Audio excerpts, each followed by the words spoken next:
এই হলো আমাদের গ্রামের মসজিদগুলো। এই যে মন্ডলপাড়ার মসজিদটা, এখানে 2 শুক্রবারে কিচ্ছু দিইনি। আর এই যে সর্দার বাড়ির যে মসজিদটা, এখানে মাঝে মাঝে জিলেপি দেয়, আবার মাঝে মাঝে কিচ্ছু দেয় না। আর এই যে জামতলার যে মসজিদটা, এখানে প্রতি সপ্তাহে মুড়ি বাতাসার ব্যবস্থা থাকেই। এই একটা মসজিদেও বিরিয়ানি দেয়নি? গরুর মাংসের দাম মেলা তো 800 টাকা কেজি, বিরিয়ানি কি এর দেবে? গরুর মাংসের দাম নাই মেলা, মুরগি দেখি দেওয়া যায় না?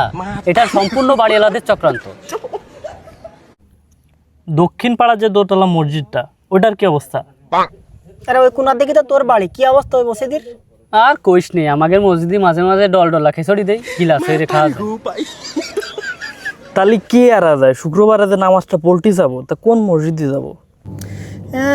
একটা মসজিদ আছে, ওই যে বিলকুনার যে মসজিদটা না, কিন্তু খানিকটা দূর হয়ে যায়। ওই মসজিদে শুনেছি মাঝে মাঝে বিরিয়ানি দেয়। মোটর সাইকেলে গেলাম,